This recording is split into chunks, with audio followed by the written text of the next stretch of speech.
নমস্কার, হাই নিউজে সকলকে স্বাগত জানাই। সঙ্গে রয়েছে আমি ঋতু। শুরু করছি নিউজ টুডে। আর শুরুতেই দেখে নেব আজকের হেডলাইন্স।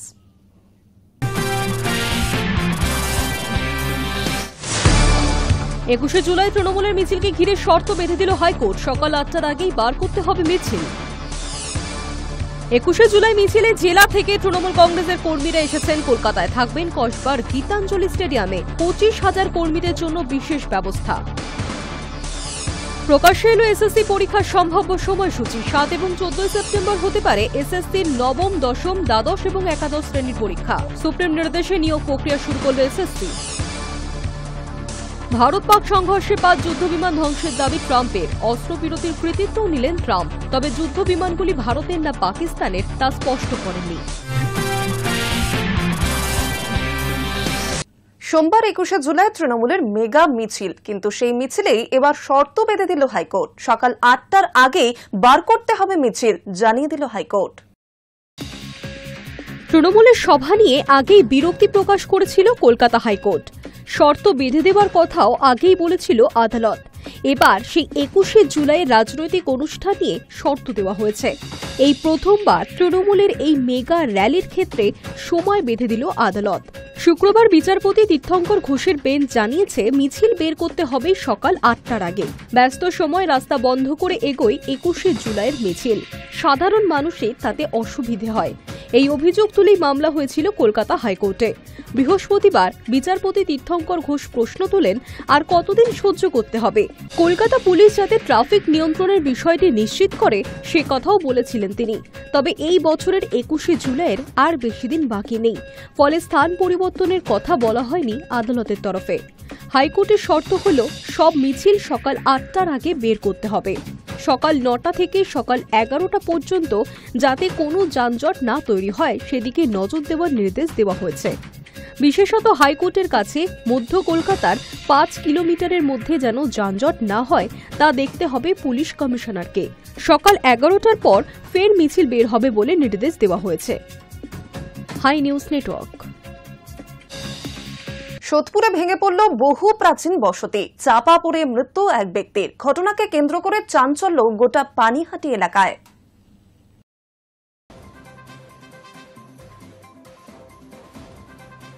ভোররাতে সোদপুরে ভেঙে পড়ল বহু প্রাচীন এক বসতি বাড়ি। প্রাচীন সেই বাড়ির নিচে চাপা পড়ে মৃত্যু হল এক ব্যক্তির। ঘটনাকে কেন্দ্র করে চাঞ্চল্য ছড়িয়েছে পানিহাটি পৌরসভার 3 নম্বর ওয়ার্ডের MN চ্যাটার্জি রোড এলাকায়। পুলিশ ও স্থানীয় সূত্রে জানা গিয়েছে মৃতের নাম দেবকুমার শ্রীমানি। দীর্ঘদিন ধরেই ভগ্ন দশায় পড়ে থাকা ওই বাড়িতে 3 শরিক একসঙ্গে বসবাস করতেন। অভিযোগ, স্থানীয় কাউন্সিলরের একাধিকবার সতর্কতা সত্ত্বেও কোনো রকম মেরামতের উদ্যোগ নেননি বাসিন্দারা। প্রত্যক্ষদর্শীরা জানান শনিবার ভোরে হুড়মুড়িয়ে ভেঙে পড়ে বাড়ির একাংশ। ইটপাথরের স্তূপের নিচে চাপা পড়ে যান দেবকুমার বাবু। চিৎকার শুনে ছুটে আসেন স্থানীয় বাসিন্দারা। খবর দেওয়া হয় খড়দা থানায়। দ্রুত উদ্ধার কাজ শুরু করে পুলিশ ও স্থানীয়রা। গুরুতর জখম অবস্থায় উদ্ধার করে দেবকুমার বাবুকে হাসপাতালে নিয়ে যাওয়া হলে চিকিৎসকেরা তাকে মৃত বলে ঘোষণা করেন। স্থানীয় কাউন্সিলর ঝর্ণা বন্দ্যোপাধ্যায় জানান, বাড়িটি বিপজ্জনক অবস্থায় ছিল। বহুবার সতর্ক করেও কোনো লাভ হয়নি। ওরা কথা শুনলে এমন মর্মান্তিক পরিণতি হতো না। ঘটনার তদন্ত শুরু করেছে খড়দা থানার পুলিশ। স্থানীয় পৌরসভার তরফে ওই বাড়িটির অবস্থা খতিয়ে দেখে প্রয়োজনীয় পদক্ষেপ নেওয়ার আশ্বাস দেওয়া হয়েছে। ঘটনার জেরে এলাকায় নেমে এসেছে শোকের ছায়া। High news network.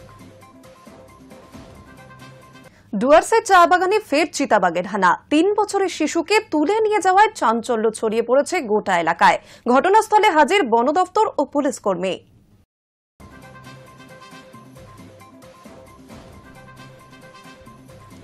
সবে নেমেছে অন্ধকার, বিকাল গড়িয়ে সন্ধে হচ্ছে। বাড়ির সামনে ঘুরে ফিরে বেড়াচ্ছিল খুদে। মা সহ পরিবারের অন্যান্যরা তখন কাজে ব্যস্ত। বিপদ যেন বাগানে ওত পেতে বসে রয়েছিল, তা টেরও পায়নি পরিবারের কেউ।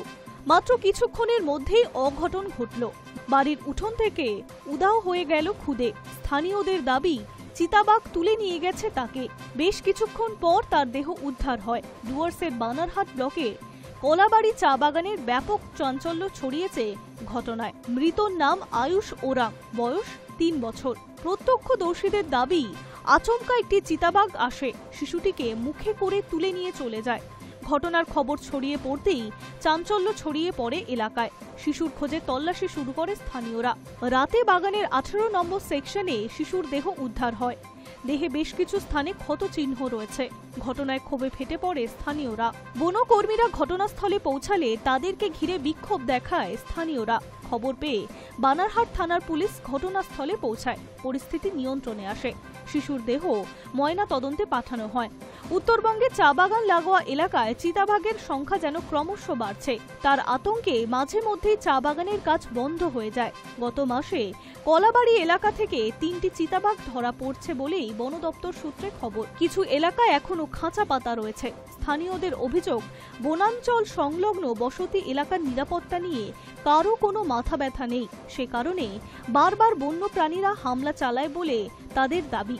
এর আগে 2019 সাল এবং 2024 সালে এইভাবেই শিশুদের তুলে নিয়ে গিয়েছিল চিতাবাঘ। ফের এমন ঘটনায় ক্ষোভে ফেটে পড়েছে এলাকাবাসীরা। হাই নিউজ নেটওয়ার্ক। প্রকাশ্যে এলে এসএসসি পরীক্ষার সম্ভাব্য সময়সূচি। 7 ও 14 সেপ্টেম্বর হতে পারে এসএসসির পরীক্ষা। সুপ্রিম নির্দেশে নিয়োগ প্রক্রিয়া শুরু করেছে এসএসসি। নির্দিষ্ট সময়ে নোটিফিকেশন জারি করে ফর্ম ফিলআপও চলছে।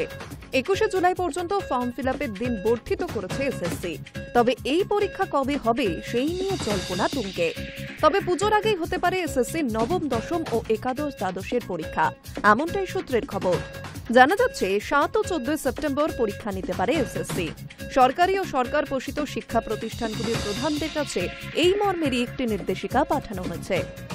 অন্যদিকে এসএসসির পরীক্ষা বিধি নিয়ে কলকাতা হাইকোর্টে একাধিক মামলা হলেও এসএসসি সংক্রান্ত সব মামলাই খারিজ করেছে হাইকোর্ট। তবে সেই নির্দেশকে চ্যালেঞ্জ করে সুপ্রিম কোর্টে মামলা দায়ের করেছেন চাকরি প্রার্থীদের একাংশ। আগামী সপ্তাহে মামলার শুনানির সম্ভাবনা। 2016 সালের এসএসসি গোটা প্যানেল বাতিল হওয়ার পর সুপ্রিম কোর্টের নির্দেশ মেনে নতুন বিজ্ঞপ্তি প্রকাশ করে এসএসসি। সুপ্রিম কোর্ট নির্দেশ দিয়েছিল চাকরিহারা শিক্ষকদের নতুন করে নিয়োগ প্রক্রিয়ায় বসতে হবে। সেই ব্যবস্থা করতে হবে এসএসসিকেই। তবে চিহ্নিত অযোগ্যরা পরীক্ষায় অংশ নিতে পারবেন না। এরপর এসএসসির নয়া বিধিকে চ্যালেঞ্জ করে হাইকোর্টে মামলা দায়ের হয়। হাইকোর্ট এই মামলায় রায় দিলে তার বিরুদ্ধে সুপ্রিম কোর্টে যায় চাকরি প্রার্থীরা। High news network.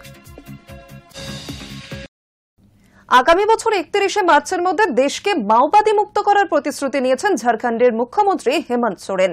তাই জঙ্গিদের বিরুদ্ধে কেন্দ্রীয় বাহিনীর খরচও কেন্দ্রীয় স্বরাষ্ট্রমন্ত্রী অমিত শাহের মন্ত্রকে দেওয়া উচিত বলে মনে করেন তিনি। শুক্রবার সেই অর্থ মকুব করার আবেদন জানিয়ে শাহকে চিঠি লিখলেন ঝাড়খণ্ডের মুখ্যমন্ত্রী। আগামী বছরের 31 মার্চের মধ্যে দেশকে মাওবাদী মুক্ত করার প্রতিশ্রুতি দিয়েছেন তিনি। তাই নিষিদ্ধ সিপিআই জঙ্গিদের বিরুদ্ধে কেন্দ্রীয় বাহিনীর অভিযানের খরচও কেন্দ্রীয় স্বরাষ্ট্রমন্ত্রী অমিত শাহের মন্ত্রকে দেওয়া উচিত বলে মনে করেন ঝাড়খণ্ডের মুখ্যমন্ত্রী হেমন্ত সোরেন। ঝাড়খণ্ডের মাওবাদী উপদ্রুত এলাকাগুলিতে মোতায়েন সিআরপিএফ বাহিনীর জন্য সে রাজ্যের সরকারের কাছে কেন্দ্রীয় স্বরাষ্ট্র মন্ত্রকের বকেয়া পড়েছে প্রায় 13,300 কোটি টাকা। শাহের কাছে চিঠি লিখে হেমন্ত সেই বিপুল অঙ্কের অর্থ মকুব করার আবেদন জানিয়েছেন বলেই সংবাদ সংস্থা পিটিআইয়ের প্রকাশিত খবরে বলা হয়েছে। কেন্দ্রীয় স্বরাষ্ট্র মন্ত্রকের পাঠানো চিঠিতে ঝাড়খণ্ডের মুখ্যমন্ত্রী লিখেছেন, যদি ঝাড়খণ্ড সরকারকে এত বিপুল অঙ্কের অর্থ দিতে বাধ্য করা হয় তাহলে ঝাড়খণ্ডের উন্নয়ন প্রকল্পগুলিতে তার বিরূপ প্রভাব পড়বে। শাহকে শুক্রবার লেখা চিঠিতে হেমন্ত মনে করিয়ে দিয়েছেন, যুক্তরাষ্ট্র কাঠামোতে উগ্রপন্থা নির্মূল করা রাজ্য ও কেন্দ্র সরকারের যৌথ দায়িত্ব। জানিয়েছেন, মাওবাদী হামলায় এ পর্যন্ত ঝাড়খণ্ড পুলিশের 400-রও বেশি কর্মী নিহত হয়েছে। গত বছর থেকে ছত্তিশগড়, তেলেঙ্গানা, বিহার, ওড়িশার পাশাপাশি ঝাড়খণ্ডেও মাওবাদী দমনে তৎপরতা বাড়িয়েছে যৌথ বাহিনী। চলছে ধারাবাহিক সংঘর্ষ। High news network. Bharat Pak সংঘর্ষে 5 যুদ্ধবিমান ধ্বংস, এমনই দাবি মার্কিন প্রেসিডেন্ট ডোনাল্ড ট্রাম্পের। অস্ত্রবিরতির কৃতিত্বও নিলেন তিনি। তবে সেই যুদ্ধবিমানগুলি ভারতের না পাকিস্তানের তা স্পষ্ট করেননি তিনি। ভারত ও পাকিস্তানের মধ্যে চলতি বছরের মে মাসে হওয়া সীমান্ত সংঘর্ষে অন্তত 4 থেকে 5টি যুদ্ধবিমান গুলি করে নামানো হয়েছিল বলে দাবি করলেন আমেরিকার প্রেসিডেন্ট ডোনাল্ড ট্রাম্প। তবে সেই যুদ্ধ বিমানগুলি ভারতের ছিল না পাকিস্তানের তা স্পষ্ট করেনি তিনি।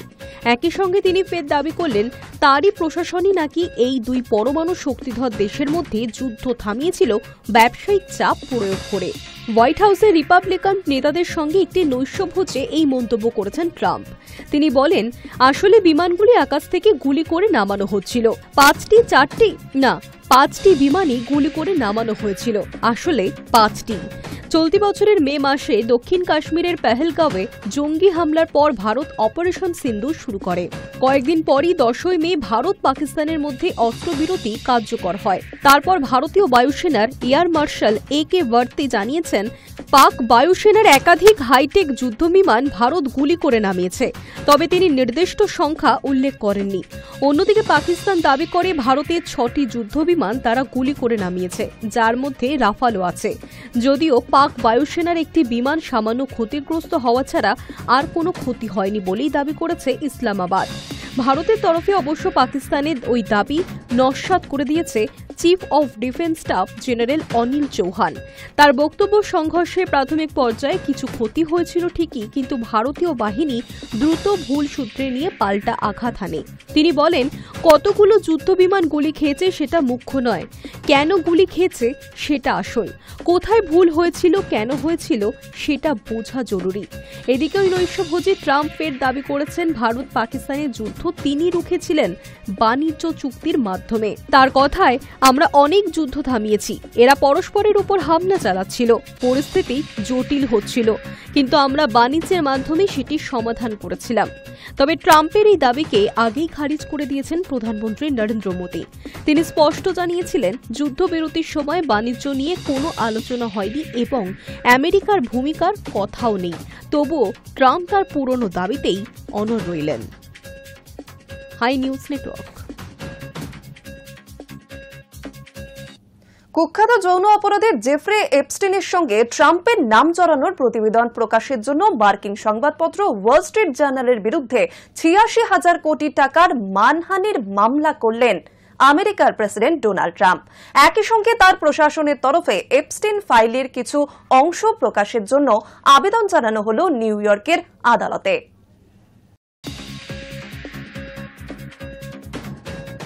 কুখ্যাত যৌন অপরাধী জেফ্রি এপস্টাইনের সঙ্গে ট্রাম্পের নাম জড়ানো প্রতিবেদন প্রকাশের জন্য মার্কিন সংবাদপত্র ওয়াল স্ট্রিট জার্নালের বিরুদ্ধে ৮৬,০০০ কোটি টাকার মানহানির মামলা করলেন আমেরিকার প্রেসিডেন্ট ডোনাল্ড ট্রাম্প।